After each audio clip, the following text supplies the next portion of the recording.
keluarga yang harmonis itu adalah keluarga yang banyak konflik. Padahal kunci motor ada di depan mata, nggak kelihatan. Jangan adu nasib. Aku ya capek, aku tuh seharian. Tolong bedakan antara mendengarkan dengan menunggu bergiliran untuk berbicara. Pasti keluarganya itu akan diselimuti dengan faking, lying, and hiding. Ya, ini akan berat, ini akan nggak enak. Apalagi kalau istri, kamu kenapa? Nggak apa-apa. Aduh.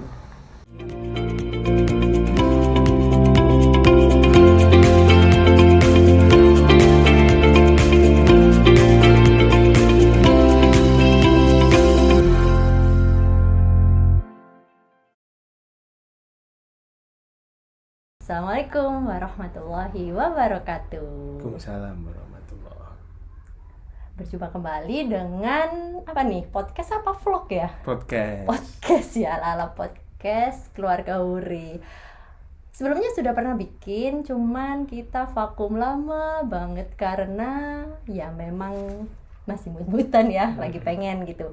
Dan kali ini kenapa lagi semangat lagi karena dalam rangka anniversary ke 11 tahun 11 pernikahan. tahun. Alhamdulillah ya. Alhamdulillah. Dan pengen aja sih selama 11 tahun ini kami kali ini ingin melakukan refleksi bersama, ngobrol bersama, membuat podcast yang semoga juga bisa jadi pembelajaran untuk yang nonton. Dan di sini kami akan menggunakan sebuah kartu Rasa Kita Couple Card Game. Ini adalah kartu buatan saya dan teman-teman. Kurang mepet. Terusin.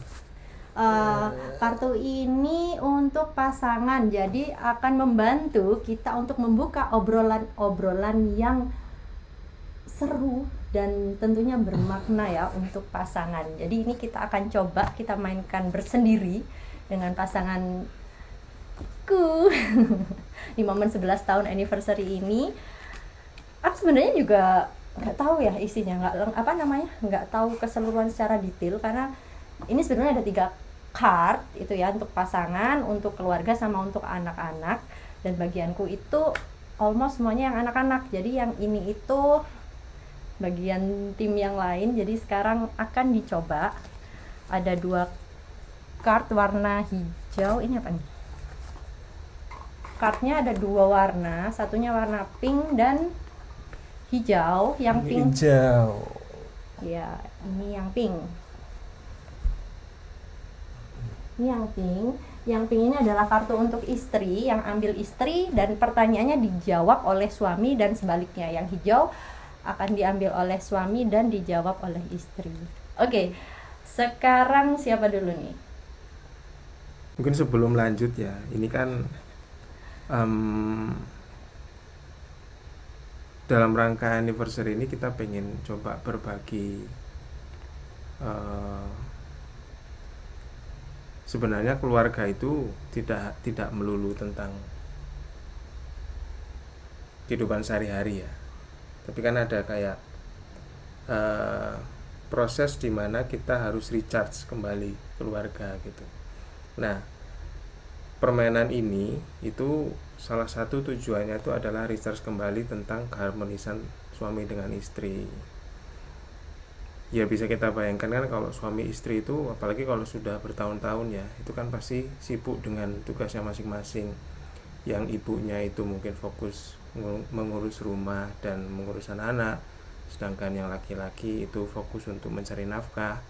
Nah, kadang-kadang hal-hal yang mungkin dulu pas awal-awal menikah, romansa kita yang dulu mungkin waktu kita menikah masih makan suap-suap bareng, masih berpacaran bareng, nonton film bareng. Tapi sering berjalannya waktu, karena keterbatasan waktu dan saya bisa bilang tumpulnya romansa, karena sudah capek dengan kegiatan sehari-hari, maka romansa itu berkurang gitu. Nah, salah satu tujuan dibikinnya produk ini itu untuk merevisit kembali tentang romansa. Nah, makanya nanti akan ada pertanyaan-pertanyaan yang menjurus ke romansa-romansa, bahkan bisa juga nanti pertanyaan-pertanyaan yang menjurus ke evaluasi diri tentang hubungan emosional suami istri itu seperti apa gitu. Hal apa yang membuatmu jatuh cinta lagi kepadaku? Ini sih. Hal apa yang membuat jatuh cinta lagi? Mungkin konteksnya bukan jatuh cinta lagi ya. Hal apa yang membuat cinta itu yang dulunya mungkin karena kejadian sehari-hari itu pudar, terus kembali romantis lagi. Kalau membuatmu jatuh cinta lagi kepadaku, konteksnya mungkin itu. Mungkin. Iya kan? Kalau membuatmu jatuh cinta lagi, kalau ditangkap dengan Emang umum dulu jatuh kan, cintanya kenapa? waduh panjang. Emang dulu Jatuh tahu cinta lagi kepadaku. jatuh cintanya kenapa? Ya, jawab. Taruh bawah.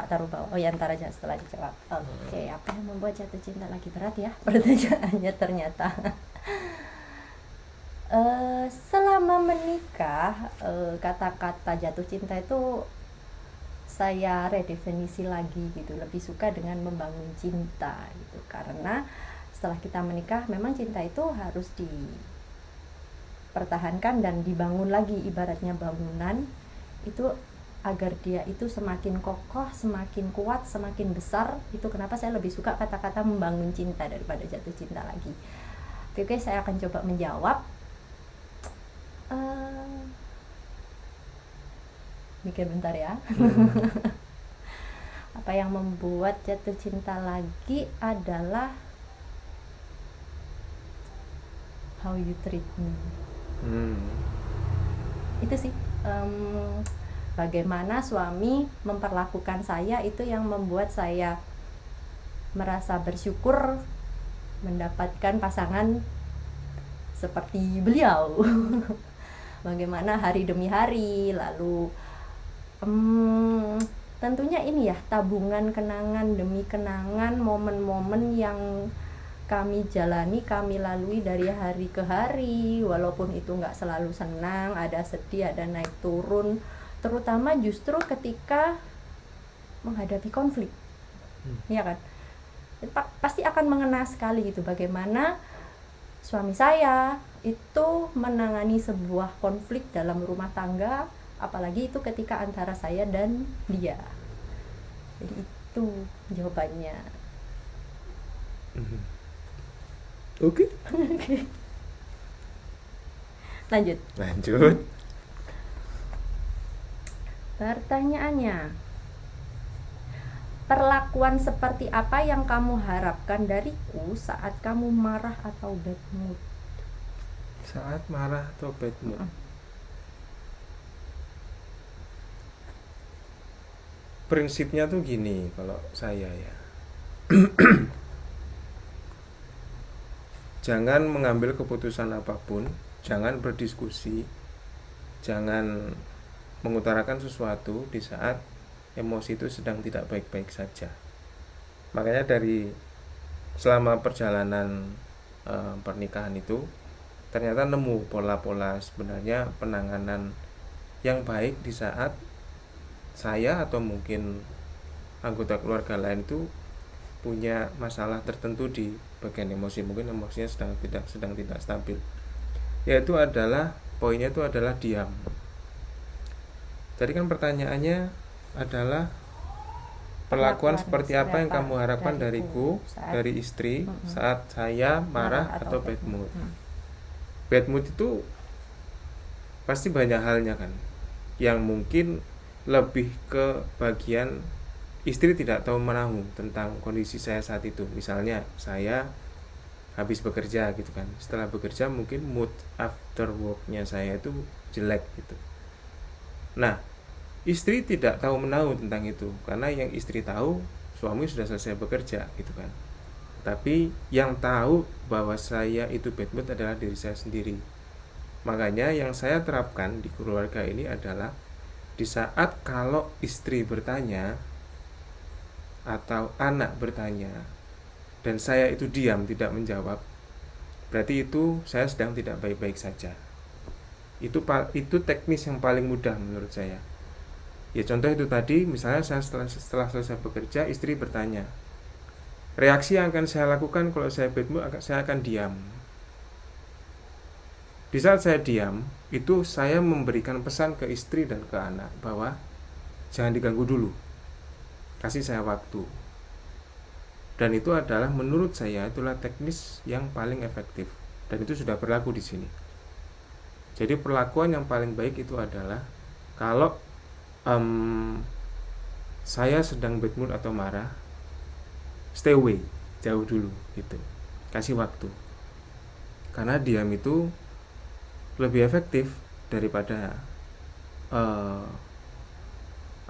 mencari resolusi gimana caranya menyelesaikan marah atau bad mood. Afternya itu yang lebih penting. Contoh, melanjutkan dari teknis tadi. Di saat bertanya saya tidak menjawab, berarti saya sudah memberikan pesan bahwa saya sedang bad mood atau tidak baik-baik saja atau sedang marah. After itu saya wajib mendatangi istri atau anak, terus baru mungkin terkisah macam-macam, bisa bertanya tadi nanya apa, atau meminta maaf tadi nggak jawab karena lagi gini, lagi ada permasalahan A, B, C, D, F, G. Itu perlakuan nomor 1. Perlakuan nomor 2, sambungan dari yang pertama, itu seorang istri, khususnya istri ya, itu yang saya harapkan adalah setelah tahu seorang suami atau saya itu sedang bad mood atau marah, itu jangan malah 100% diacuhkan. Maksudnya gini, setelah istri tadi ngomong dan saya nggak berkata apa-apa, tadi kan saya memberikan pesan bahwa saya sedang tidak baik-baik saja. Nah seorang istri ya sudah, ya lainnya seorang istri, siapin aja sesuatu, minum, makan misalnya, atau bikinin teh hangat misalnya, atau mungkin persiapkan untuk mandinya misalnya, handuknya disiapkan. Mungkin kalau hari ini dingin banget dibikinkan air panas. Itu teknis yang tepat tanpa perlu persetujuan dari suami gitu. Dan itu vice versa ya. Dan itu juga harus terjadi ke suami ke istri. Nggak adil kalau hanya seorang suami yang menuntut seperti itu. Seorang suami juga harus mengerti bahwa istri itu sedang kenapa. Dan cara yang paling mudah menurut saya teknisnya adalah diam. Di saat saya bertanya ke istri, mau ngapain hari ini, terus diam, seorang suami harus ngerti bahwa lagi nggak baik-baik saja nih. Dan saya juga harus punya kepekaan, ya udah kalau misalnya istri lagi diam, maka saya harus melakukan sesuatu nih supaya istri punya ruang untuk dia sedang bad mood, istri punya ruang aman untuk dia sedang tidak baik-baik saja, istri punya ruang bahwa dia sedang marah. Ya kita support aja, siapin mungkin apa kek, atau misalnya kalau istri, mungkin kalau suami tadi kan mungkin nyiapin teh dan sebagainya. Kalau suami mungkin kalau suaminya sedang baik-baik saja, mungkin tugasnya istri kita bantu gitu. Misalnya bukunya anak-anak berantakan, ya udah dibantu pelan-pelan gitu. Atau hari ini nggak bisa masak, ya udah pesenin Grab misalnya, pesenin makanan online gitu. Terus ya dan lain sebagainya, tugas-tugas istri gitu. Hasil akhirnya pasti 90% saya yakin itu akan selalu baik di saat kita itu diam dan memberikan pesan bahwa aku jangan diganggu dulu dong, aku sedang tidak baik-baik saja gitu. Dan itu menurut saya teknis yang paling baik ya. Take notes sih, itu tuh ketika kondisi tidak baik-baik sajanya itu benar-benar tidak baik-baik saja ya, karena kan selama tidak baik-baik sajanya itu masih di ambang batas under control, itu kan kita masih saling bilang kalau tunggu gitu kan, nggak benar-benar nggak jawab, karena bisa jadi salah paham juga gitu ketika kita nanya nggak dijawab, itu kan kok nggak dijawab sih kayak gitu kan. Dan dari kami sendiri kenapa bisa tahu, itu pun butuh jam terbang. Betul.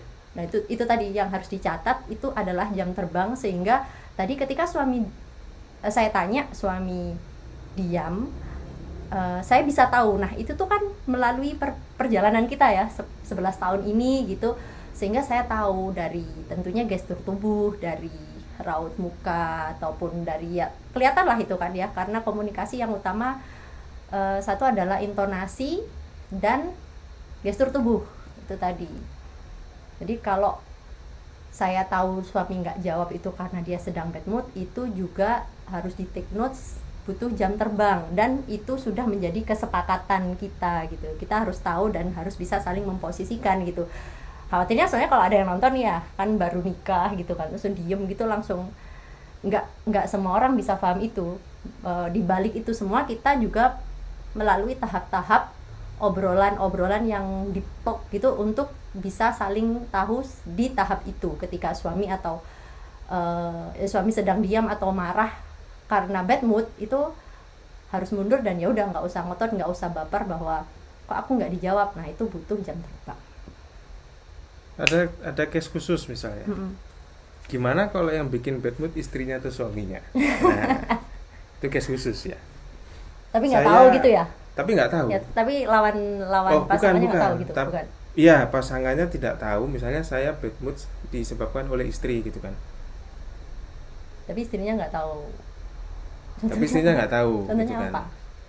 Misalnya lapar banget nih, tapi nggak ada masakan gitu kan. Nggak ada masakan atau ya banyak hal ya. Cuman nomor satu mungkin nggak ada masakan dan makanannya nggak ada gitu kan. Bad mood gitu kan. Saya menawarkan sebuah metode namanya konfrontasi yang efektif. Nah, poin yang penting itu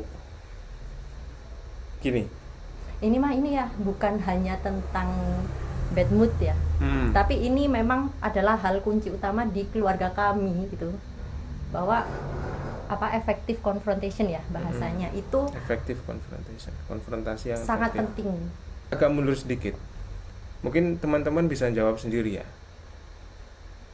Keluarga harmonis itu adalah keluarga yang minim konflik atau keluarga yang banyak konflik? Silakan dijawab sendiri. Kalau bagi kami, keluarga yang harmonis itu adalah keluarga yang banyak konflik, tetapi kita bisa menyelesaikannya dengan efektif. Saya yakin dengan seyakin-yakinnya keluarga yang tanpa konflik itu adalah keluarga yang kaku, keluarga yang bahkan mungkin sampai titik berbahaya. Karena tidak ada konflik, pertanda bahwa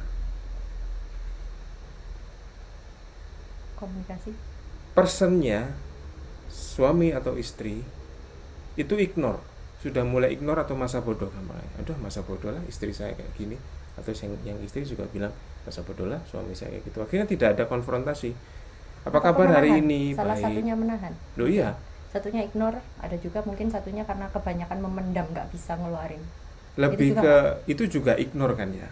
Dia juga apa ya, aku bisa bilang, oh sebenarnya aku karena ada masalah nih dan ini harus diselesaikan, tapi nggak usah deh, males gitu. Karena itu kan takut, ignore. Nggak berani. Ignore itu bagiku takut untuk konfrontasi, takut bikin masalah, itu bagian dari ignore ya. Ignore itu kan mengabaikan sesuatu hal yang harusnya dilakukan. Itu ignore. Kalau misalnya haus ya minum gitu kan. Panas cari yang dingin. Kalau ini panas terus biarin dia panas. Haus ya udah deh biarin haus, kampanye kayak gitu. Itu bagiku ignore. Tidak mau menyelesaikan masalah karena bodoh amat gitu. Ya udahlah gitu. Langsung kasih contoh aja ya. Misalnya seorang istri yang menyebabkan suami itu bad mood gitu kan. Entah itu tadi contohnya nggak ada makanan tersedia. Contoh effective confrontation itu gini. Tenangkan dulu emosinya sampai titik dimana kita bisa ngobrol. Kalau masih ngomongnya emosi, nggak usah ngomong dulu. Di saat kita masih marah, cuman masih bisa diajak kompromi untuk berbicara, atau masih bisa kita kontrol emosi kita. Itu nomor satu. Yang kedua, samperin istri atau pasangan Anda, terus ngomong seperti ini. Wahai istriku atau wahai suamiku, ada sesuatu hal yang mau aku omongkan, tapi aku takut aku akan menyakiti hati. Aku takut obrolan ini tidak akan enak. Aku takut obrolan ini tidak akan berjalan baik. Tapi Kalau tidak aku omongkan, aku lebih takut lagi. Karena apa? Karena mungkin aku tidak menyampaikan pesanku dan Jadi bom waktu.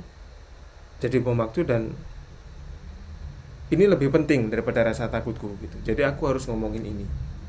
Pesan yang dikasih adalah kalau aku udah ngomong kayak gitu, kalau seorang pasangan sudah ngomong itu ke pasangannya, itu memberikan pesan, oke, semua harus siap-siap ini.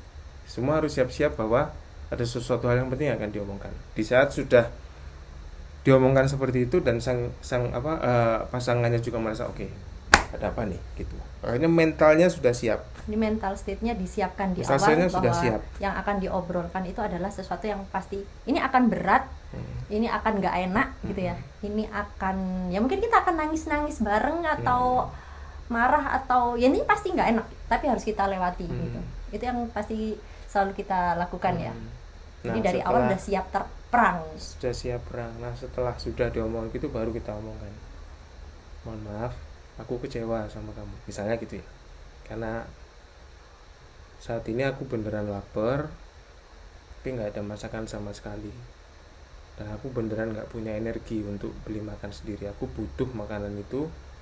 Cuman aku nggak mau minta-minta. Aku nggak mau nyuruh-nyuruh kamu untuk membeli makanan atau masak. Jadi saya mohon kalau sudah waktunya malam, tolong siap-siap untuk masak. Nggak usah banyak-banyak, nggak usah yang kompleks-kompleks. Minimal sudah ada nasi, telur goreng, tempe goreng, sambal cukup. Kalau nanti saya pengen minta yang lain, ya pasti saya ngomong. Tapi minimal ada makanan dulu. Nah, kalau sudah ngomong seperti itu, sang istri itu pasti akan, oh iya ya, mungkin aku salah ya. Atau mungkin sang istri menolak. Aduh, sebenarnya aku nggak kuat. Seharian sudah capek gini. Nggak terima. Nah, tapi kalau di saat kita sudah menyampaikan baseline-nya bahwa ini percakapan ini tidak akan enak loh, itu pasti sudah siap semua mental state-nya, dan komunikasi akan lebih berjalan lancar. Lagi-lagi komunikasi ya, poin paling penting dari sebuah hubungan antar manusia itu adalah komunikasi. Entah itu suami sama istri, istri sama anak, suami sama anak, sama orang tua, bahkan organisasi dimanapun, adalah kuncinya komunikasi yang efektif. Ya, itu salah satu contoh. Tips Bapak, kan namanya orang emosi itu komunikasinya kan susah ya, mendahulukan ego dulu daripada logika. Nah, kalau Bapak Doni sendiri, bagaimana tips triknya sebagai seorang suami gitu ketika emosi, dan untuk memulai efektif confrontation itu kan berarti state-nya harus sudah logikanya aman, emosinya aman, sehingga logikanya bisa jalan untuk memulai itu. Kan sudah sekarang banyak ya ceritanya sampai KDRT, kekerasan. Kan kekerasan nggak hanya fisik ya, verbal juga gitu. Nah, bagaimana agar konfrontasi tadi itu bisa efektif? Tentunya salah satu kunci utamanya adalah emosinya under control.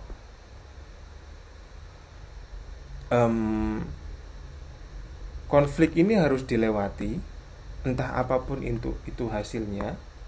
Yang penting konflik ini akan membuat kita tumbuh menjadi individu atau komunal, keluarga yang lebih baik. Mungkin itu aja gitu. Bahkan saya bisa bilang ya, menghalalkan marah ya. Otomatis ya, kita kan nggak mungkin tidak marah ya. Pasti apapun yang terjadi kita pasti sempat marah gitu. Bukan sesuatu hal yang bisa dibuat wajar, tetapi kalau sudah terjadi terlanjur marah-marah, itu kadang-kadang kalau marahnya itu bisa kita konversikan. Misalnya setelah marah-marah nih hari ini gitu, hari ini marah-marah, marahnya besar, bla bla bla bla, ke anak-anak kamu kok gini nih, istri kamu kok gini. Terus sehari lewat gitu kan, emosi sudah turun, semuanya sudah baik. Terus besok kita efektif konfrontasi lagi. Mohon maaf, aku pengen bahas yang kemarin misalnya. kejadian kemarin ini harus kita selesaikan.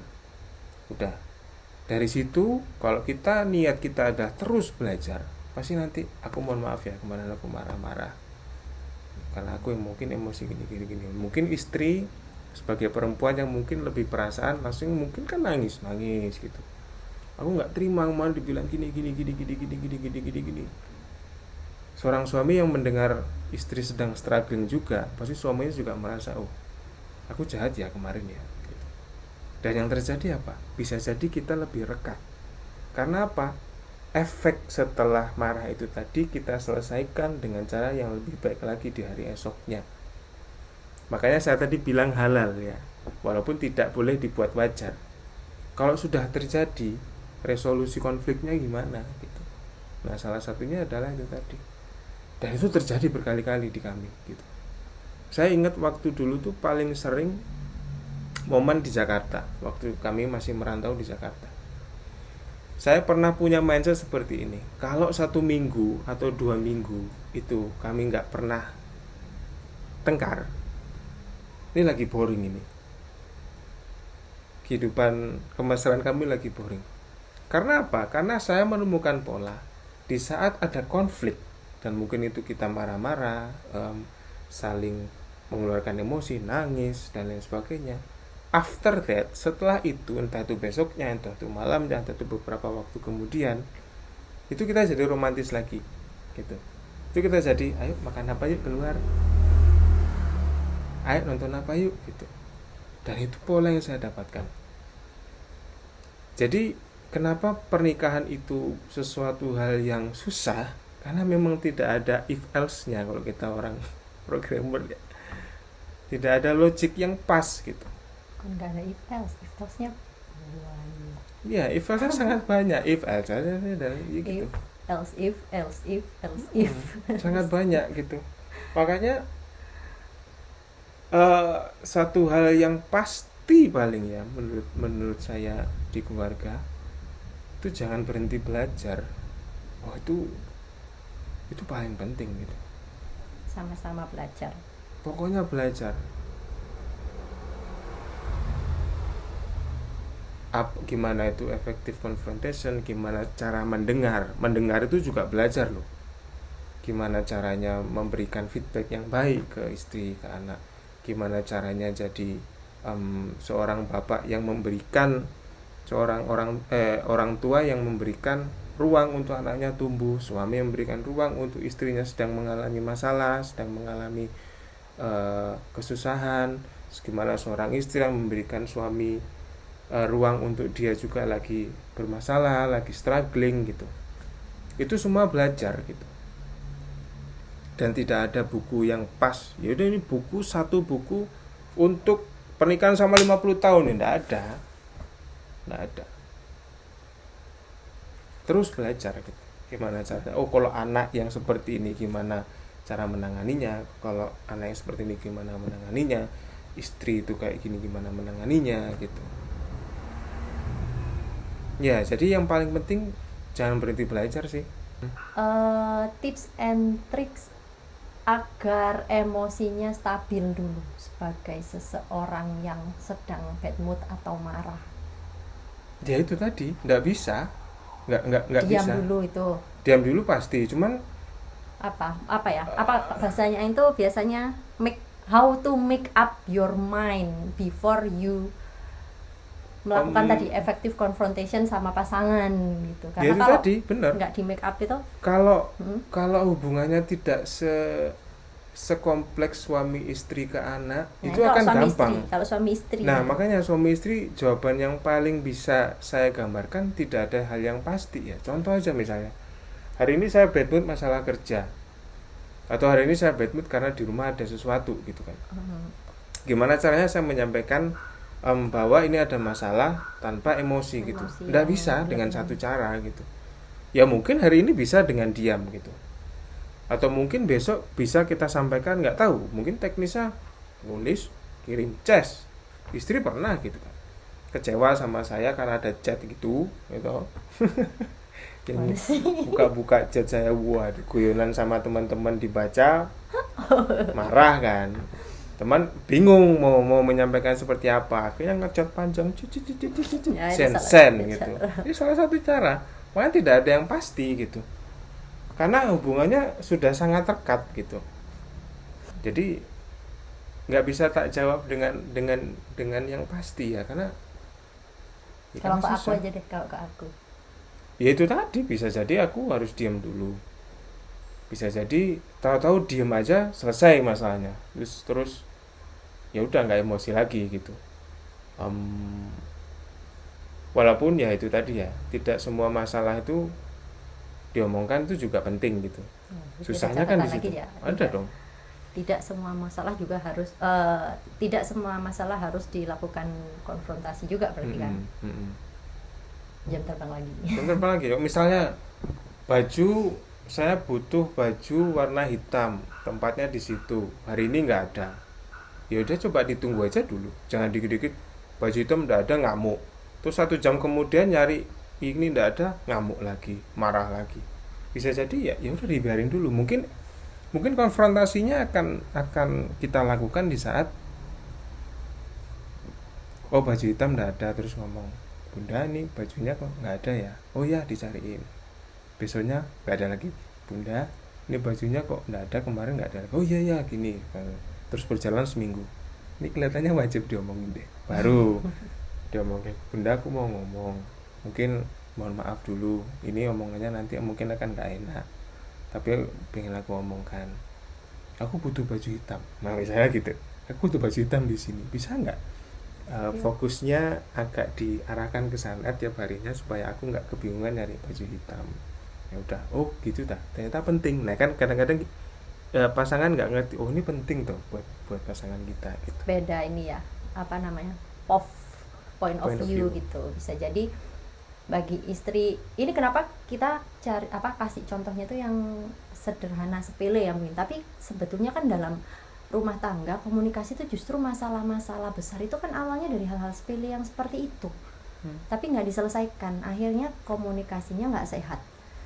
Nah itu tadi, kembali ke yang tadi, point of view kita dengan pasangan itu kan beda. Contohnya kayak tadi mencari baju hitam gitu, suami pengennya baju hitam itu selalu di situ gitu. Kalau istri ternyata oh yang penting mah di lemari, mau di sebelah manapun ya kan tinggal cari. Nah, bagi istri itu sesuatu yang mudah mungkin ya untuk mencari atau mengambil barang berupa baju hitam itu, tapi ternyata bagi suami itu adalah hal yang berat gitu, nyari baju. Ya tau lah ya, biasanya kan suami gitu ya, nyari barang di rumah itu susah banget, padahal kadang di depan mata kelihatan. Tapi masih nyari, bunda mana sih ini kunci motor, padahal kunci motor ada di depan mata, nggak kelihatan.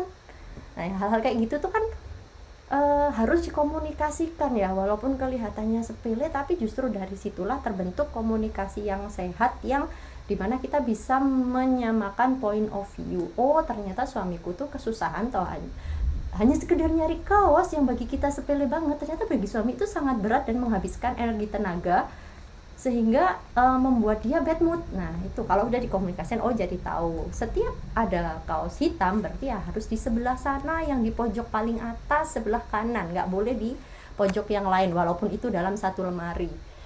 Nah itu satu lagi pertanyaan ya, nggak bisa kita itu hanya memberi, giving gitu ya, ada memang harus receiving. Cuman ini kan bisa rancu ketika receiving itu kan tipis perbedaannya sama menuntut, sedangkan satu lagi yang kita pegang dalam rumah tangga adalah kalau bisa sih nggak ada yang namanya menuntut ya, seminim mungkin saling menuntut, tapi saling memberi, menginspirasi gitu ya. Karena yang kami pelajari sepanjang perjalanan pernikahan itu ternyata kebanyakan mundur-mundur, kebanyakan masalah konflik crash itu adalah karena saling menuntut. Yang aku pengennya kamu begitu, kamu pengennya aku begini. Nah itu menuntut kan.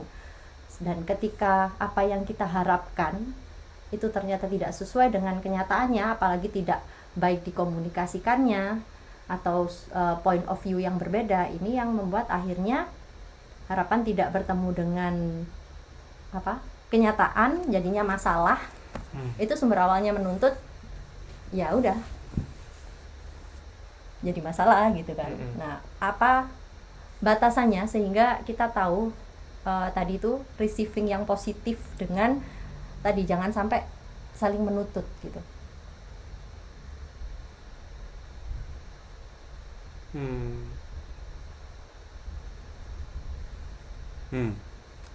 Karena menuntut itu kan, iya kan, kita sering kan bahas tentang itu. Ini kita jangan kebanyakan saling nuntut deh, karena bagaimanapun kita kalau kebanyakan nuntut pasti ujung-ujungnya banyak, apalagi kalau nuntutnya ke manusia itu pasti ujung-ujungnya pasti kecewa banyaknya, ya nggak sih?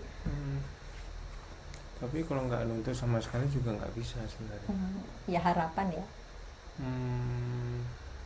Ya lagi-lagi seimbang ya. Keseimbangan itu kayak gimana kan pasti beda-beda. Kayak seberapa pas sih sebuah teh itu enak gitu. Tehnya harus seberapa, gulanya harus seberapa. Seberapa banyak sih kopi yang enak gitu. Pahitnya seberapa, kopinya gimana. Ya that's life ya menurut saya ya. Asalkan yang penting awalnya itu adalah mari membuat ini menjadi lebih baik, itu pondasi yang harus dikuatkan dulu gitu.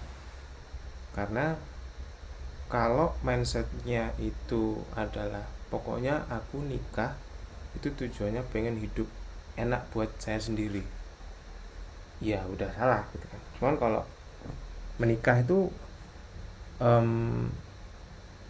saya ingin membuat pondasi yang lebih kuat untuk hidup kami semua gitu. Karena together is better kan daripada sendiri gitu. Di saat saya ingin membuat pondasi yang lebih kuat untuk hidup dengan menikah, itu sudah pondasi yang menurut saya tepat gitu. Dari sana nanti akan dancing ya. Apa ya bahasanya itu ya nari. Kita menari bahwa mungkin momen saat ini kita wajib nih nuntut agak banyak nih ke pasangan gitu. Contoh misalnya pasangan sedang struggling dengan dirinya sendiri mengenai mendidik anak gitu. Atau mungkin anak sedang dalam kondisi medis yang contoh ya, sedang dalam kondisi medis yang khusus banget sehingga ibu atau istri itu harus mengeluarkan energinya lebih banyak gitu untuk mengurus anak. Kita sudah provide nih banyak, misalnya aku sudah memprovide, suami sudah memprovide misalnya nafkah keuangan, terus mempermudah pekerjaan, ya udah pekerjaan di rumah itu sudah tidak perlu banyak-banyak, mungkin kita pakai jasa rewang gitu, asisten rumah tangga, atau mungkin pekerjaan-pekerjaan yang dulu harus 100 kita kurangin jadi 50, semua udah kita kasih nih. Tapi yang sang istri masih mengeluh misalnya ya, karena aduh ini gimana toh anak ini capek aku ngurusnya, kesehatannya nggak membaik gini. Sang suami berhak ngomong kayak gini,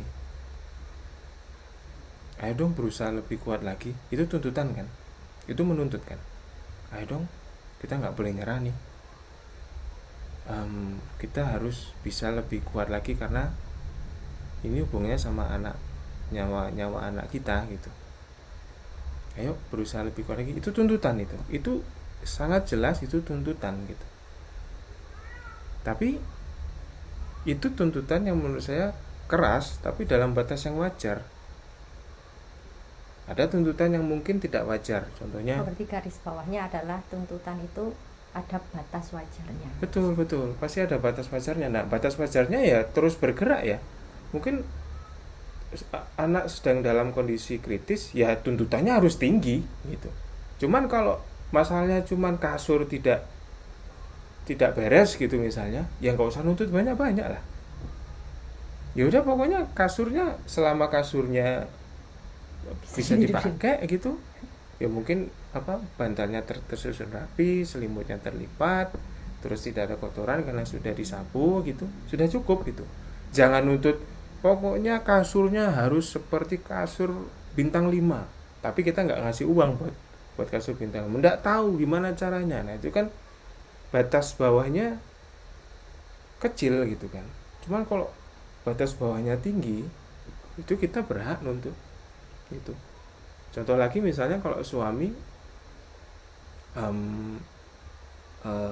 rumahnya lagi gonjang-ganjing karena keuangan misalnya, keuangannya nggak ada nih, ini buat makan aja susah misalnya.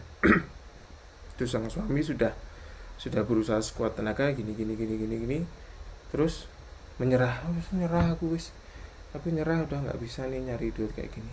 Ya sang istri bisa kok konfront, ayah, ini ayah harus berusaha lebih kuat lagi karena bunda juga masih belum bisa bantu, ini anak-anak harus bunda urusin gitu. Jadi bunda belum bisa bantu banyak untuk masalah nyari uang. Ya kalau kita lihat kondisinya ya ayah harus kerja lebih keras lagi ya. Kalau enggak ya kita nanti mau tinggal di mana gitu. Itu tuntutan. Dan tuntutan itu juga harus ya, walaupun nanti komunikasi nadanya redaksionalnya mungkin bisa kita perdebatkan ya gimana caranya ya, tapi itu tuntutan gitu. Jadi harus mengerti batasan itu. Memang susah, memang ya itu tadi, lagi-lagi pernikahan itu jam terbang gitu. Kalau sudah sampai titik di mana kita sudah mulai mengerti pasangan, belum lagi nanti mental emosional kita di saat mungkin umur 20 beda dengan umur 30, beda dengan umur 40 beda. Yang paling penting tetap komunikasi. Kalau ada sesuatu hal yang harus disampaikan dengan efektif. Jangan dibiarkan bom waktu itu beneran terjadi gitu. Boring itu beneran terjadi gitu. Beneran gitu kan. Di saat aku kok sudah boring ya sama keluarga di rumah, wah itu red flag gitu. Itu gimana caranya harus numbuhin lagi romansanya ya. Makanya salah satu caranya mungkin pakai game-game seperti ini yang kita buat. Ini tadi mungkin pertanyaannya kayak umum ya, kayak menurutmu apa yang paling kuinginkan saat aku pulang bekerja gitu-gitu kan. Nah di game ini ada hal-hal aktivitas yang menurut saya bagus ya untuk meningkatkan romansa. Contoh, it's message time, ayo pijat aku 30 menit gitu kan. Terus ada lagi nih coba dong bunda sampaikan pada anak-anak bahwa kamu sangat sayang padaku gitu-gitu. Itu kan activity ya. Nah ini bisa dilakukan gitu ya. Kami komit memang mungkin nanti bunda bisa nambahin, kami memang komitnya itu pendidikan itu kan dari rumah. Semua itu bermula dari keluarga gitu. Di saat keluarga itu beres, kita nanti mau keluar mudah kok, karena fondasi kita sudah kuat, kita itu di keluarga gitu. Makanya bunda khususnya bunda ya itu bikin produk-produk yang memang untuk keluarga. Nih rasa kita, kami bunda khususnya itu komit untuk pokoknya apapun yang aku omongkan, apapun yang aku bikin itu tentang keluarga pokoknya. Karena kalau keluarga beres, di mana-mana beres, bahkan negara pun bisa beres menurut istri saya. Pendidikan bisa beres dan masalah-masalah umum yang terjadi di mana-mana juga akan beres karena fondasi keluarganya sudah kuat. Nah, makanya kayak gini-gini nih bagi saya penting. Apakah promosi? Tentu saya promosi gitu, karena kami menyebarluaskan ide ini gitu. Dan kami nggak main-main dengan hal ini. Kami komit bahwa ini hal yang penting, keluarga itu harus beneran dijaga gitu. Ya gitu. Oke, berarti kesimpulannya hubungan suami istri itu tuh fondasinya kembali lagi pasti komunikasi ya. Dan komunikasi itu hal yang krusial, itu adalah yang perlu dilatih skillnya. Ibaratnya komunikasi itu kan ini ya seperti otot tubuh ya, perlu dilatih gitu. Kalau kita ototnya pengen kuat ya kita latihan angkat beban gitu, pasti akan terbiasa dengan itu. Sama juga dengan komunikasi, kalau kita memang ingin komunikasinya semakin naik level ya kita harus latih. Dan cara paling ampuh melatih komunikasi itu justru ketika ada konflik dan bagaimana kita menyelesaikan konflik tadi dengan yang bahasa kami adalah effective confrontation. Karena ketika konflik itu tidak diselesaikan, kalau katanya suami nih, ingat banget nih, kita habis bahas kan ya beberapa hari lalu, kita menghindari konflik itu pasti keluarganya itu akan diselimuti dengan faking, lying, and hiding. Ya nggak sih bahasanya ya? Kita akan hanya saling sembunyi, berpura-pura dan berbohong, dan itu adalah sebuah toksik yang sewaktu-waktu suatu saat akan menjadi bom waktu yang akan meledak, dan ketika itu bomnya sudah sangat besar akan menghancurkan semuanya. Itu ya mungkin pelajaran 11 tahun ya pernikahan itu ya. Yang nomor 1,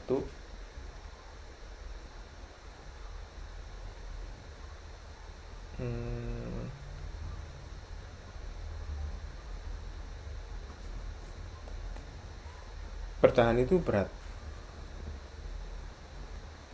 Mencapai titik mempertahankan itu memang berat. Lebih mudah seorang laki-laki khususnya ya, itu mencari calon pasangannya daripada mempertahankan pasangannya. Karena banyak banget memang yang harus dihadapi ya. Masih 11 tahun loh. Bayangin kayak orang tua saya yang menikah udah berapa tahun ya. Menikah tahun 85. Hampir 40 tahun. Kita 11 tahun itu aja sudah banyak banget gitu. Mempertahankan itu susah. Dan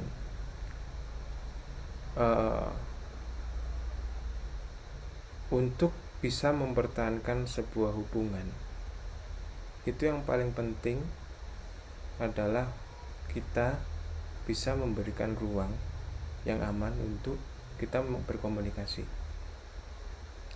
Karena intinya adalah komunikasi, harus ada faktor pendukungnya.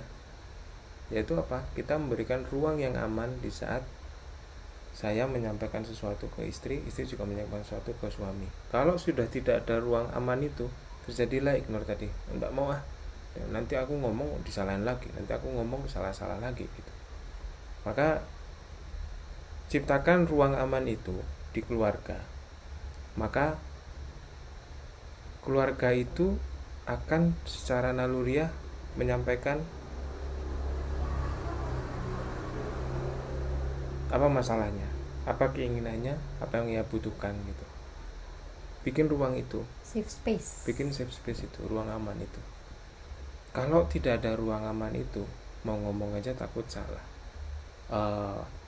Mau ngomong takut salah. Mau mencoba sesuatu takut salah. Mau berkata bahwa aku nggak bisa, nggak berani.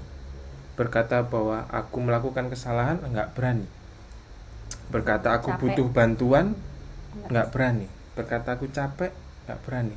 Nah makanya yang paling penting bagi saya itu tidak penting seluas apa ruangan rumahmu. Kalau kamu nggak bisa ngasih ruangan aman untuk keluargamu itu, mengungkapkan mereka nggak bisa, mengungkapkan mereka butuh bantuan, dan orang yang paling bisa membuat ruangan aman itu adalah pemimpin keluarga. Jadi para pemimpin keluarga, tolong ciptakan ruangan itu. Walaupun rumah kalian 1 hektar, 10 hektar, tapi ruangan aman itu nggak ada, saya nggak yakin keluarganya bakal ya, walaupun rumahnya sebesar apa. Iya, mereka akan tercekik, mereka akan tidak berani untuk, ayah, aku nggak bisa loh, bunda, maaf, kemarin aku melakukan kesalahan, ayah, aku butuh bantuan. Atau mungkin istri ngomong ke saya, ayah, aku pengen ini tapi nggak bisa. Atau mungkin suami, bunda, aku lagi ada masalah. Itu tidak akan tercipta komunikasi yang seperti itu, dan akhirnya akan break. Yaitu 11 tahun perjalanan saya memang berkeyakinan seperti itu. Saya yakin mengartikulasikan bahasanya susah ya, tapi intinya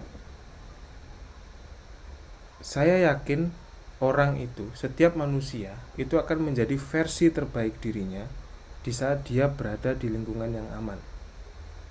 Dia mau jadi apapun bisa, dia mau mencoba untuk hal baru bisa, dia akan juga sangat suka untuk membantu sesamanya.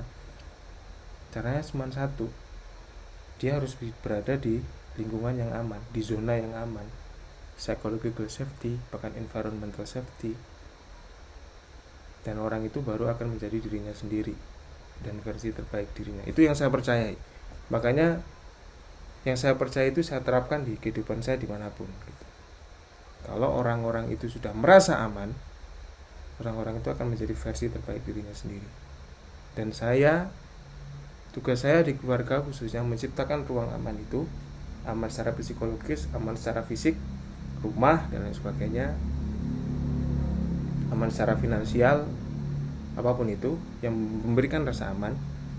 Nanti anak akan jadi versi terbaiknya, anak akan menjadi dirinya sendiri, bahkan istri saya jadi akan menjadi dirinya sendiri. Ya mungkin itu pelajaran terbaik yang bisa saya tawarkan di 11 tahun perjalanan pernikahan. Safe space ya. Ya, itu adalah hal yang sangat penting dan benar.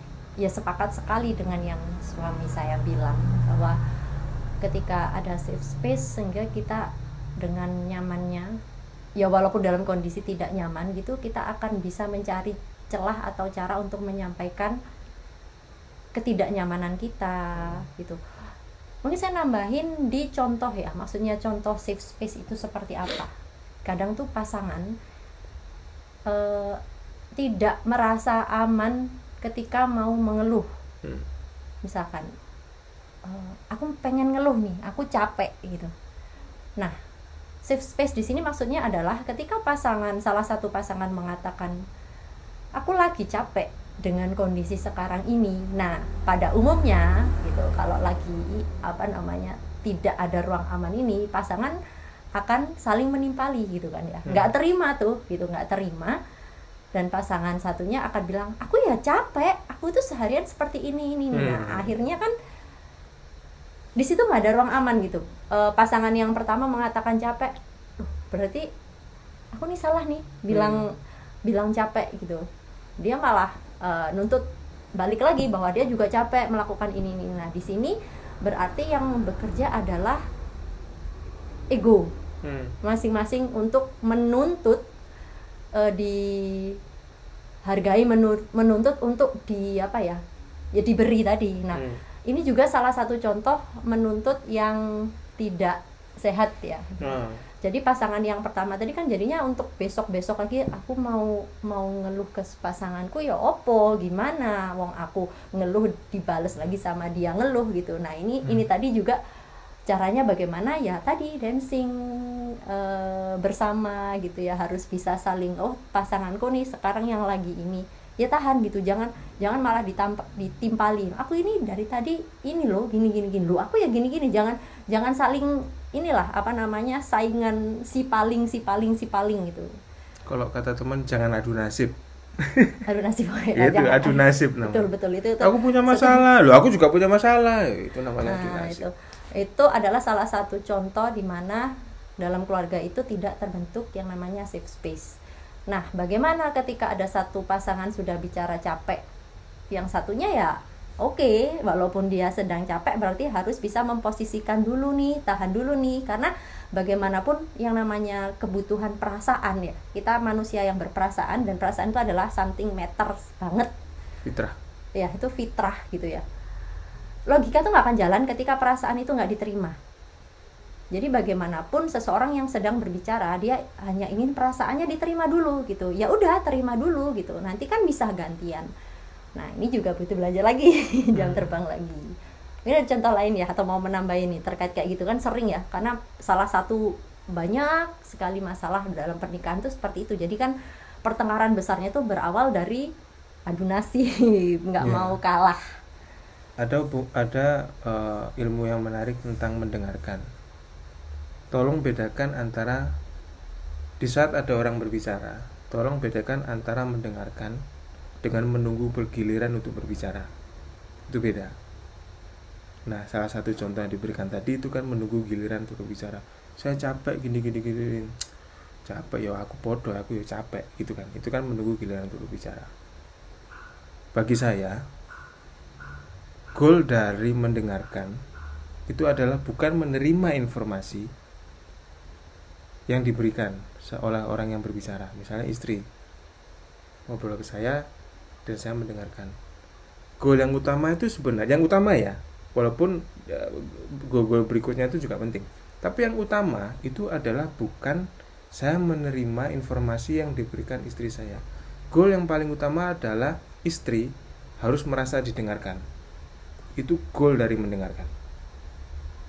Kalau ada orang berbicara dan kita mendengarkan, goalnya adalah orang lain itu harus feeling heard, harus merasa didengarkan. Contohnya ada contoh ceritanya gini. Ini ada orang cerita sih. Jadi dia tuh penulis buku. Dia tuh dengan istrinya, sang suami itu matanya lagi bengkak gitu kan. Aduh, istrinya tuh suster. Aduh, mataku bengkak gini. Terus dia bangun pagi terus dia membersihkan matanya, terus dia panggil istrinya, liatin dong mataku. Terus diliatin sama istrinya. Enggak ada apa-apa. Istrinya pergi.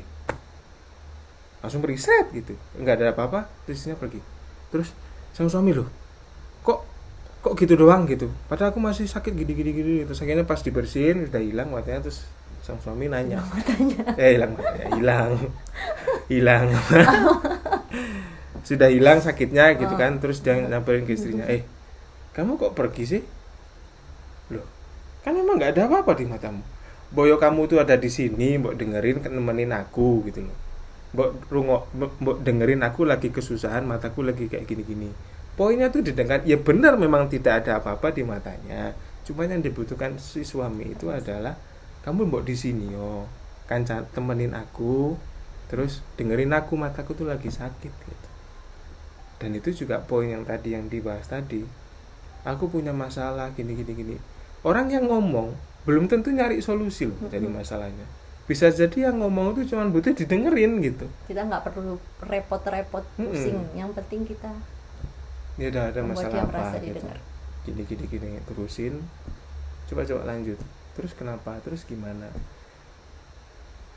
Kalau sampai pasangan Anda atau orang yang Anda ajak ngobrol yang bercerita dengan Anda ngomong gini, makasih ya aku udah didengerin. Nah itu udah poin yang terbaik. Karena bisa jadi memang mereka nggak butuh solusi dari kita. Ya, mereka tuh cuma butuh didengerin gitu. Dan itu bagi saya yang saya percayai nomor satu hal yang paling penting, yang paling utama dari mendengarkan adalah orang yang berbicara tadi merasa didengarkan.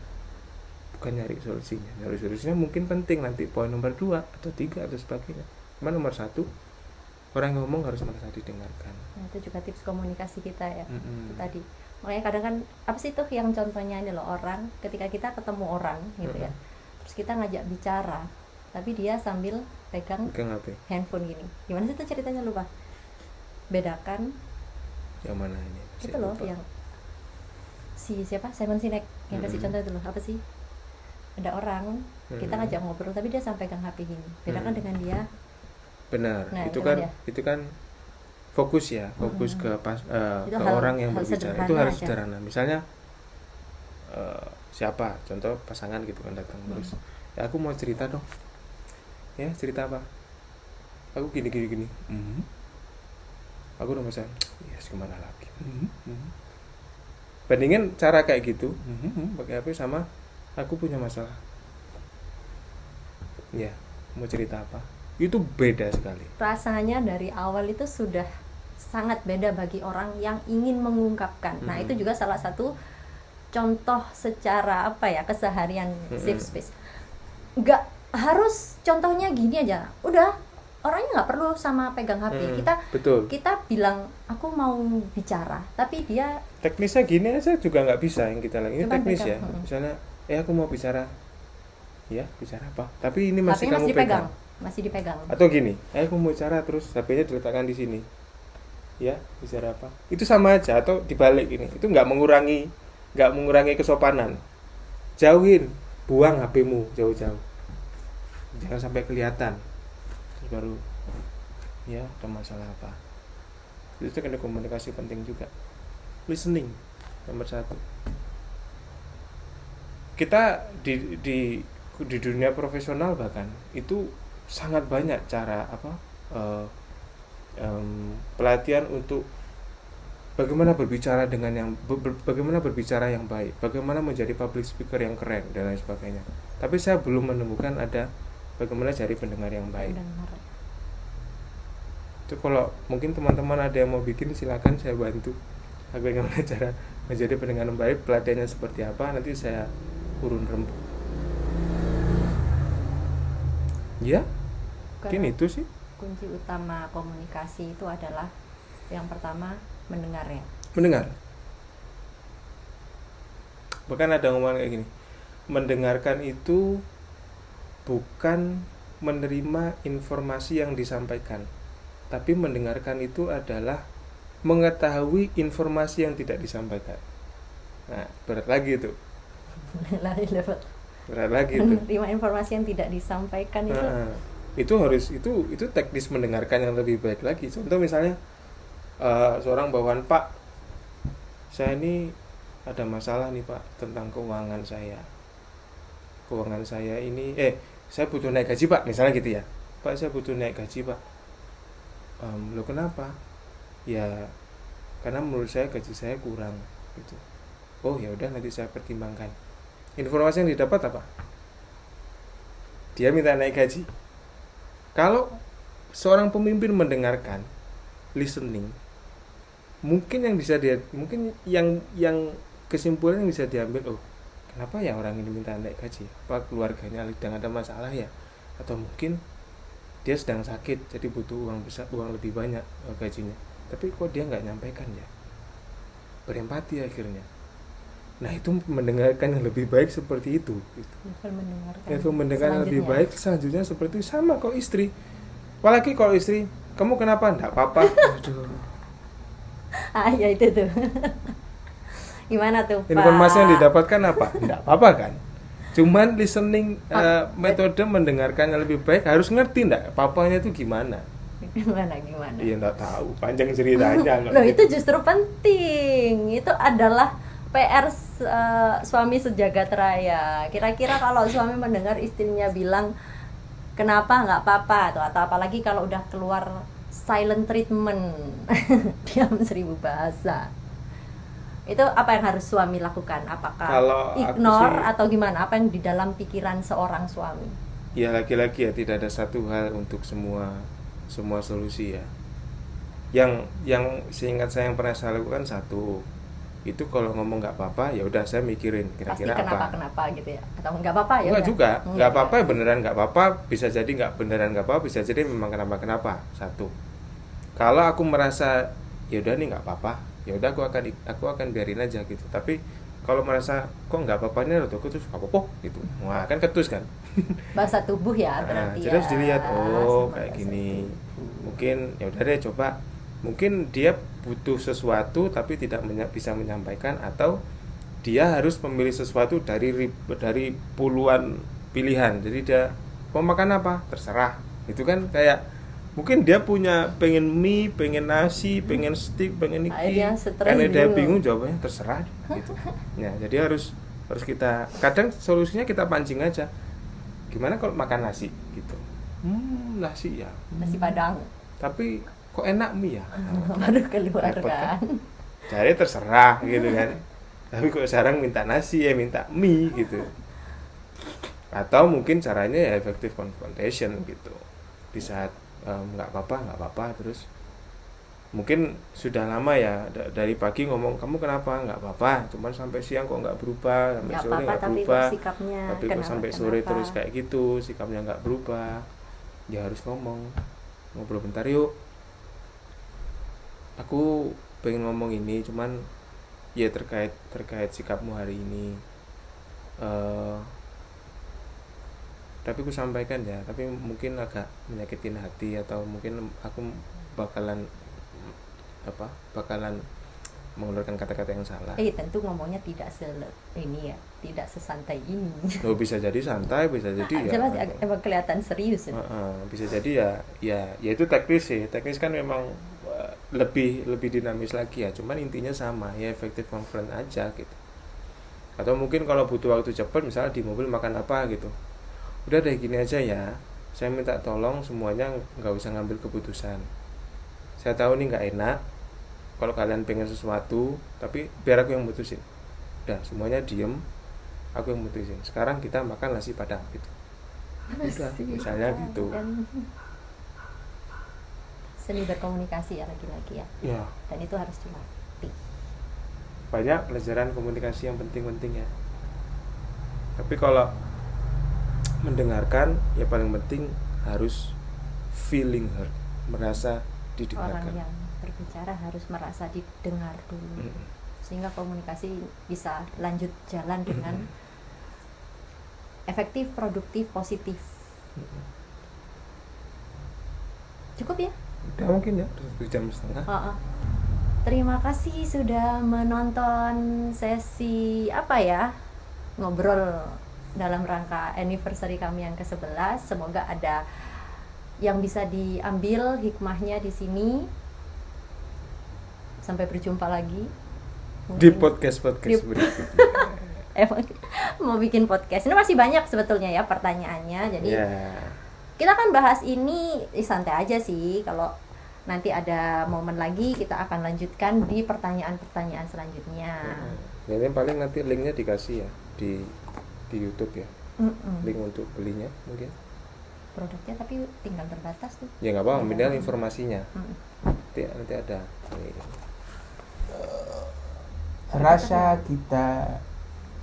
Rasa kita jadi mengeluarkan rasa di dalam hati kita. Terima kasih sudah menonton. Wassalamualaikum warahmatullahi wabarakatuh.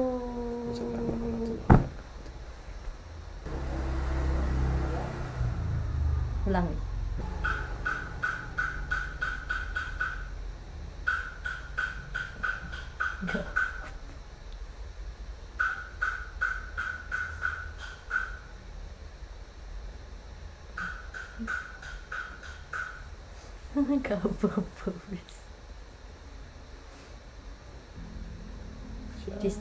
Kalau kita tidak ngasih ruang itu, lama-lama juga nanti akan break sendiri gitu.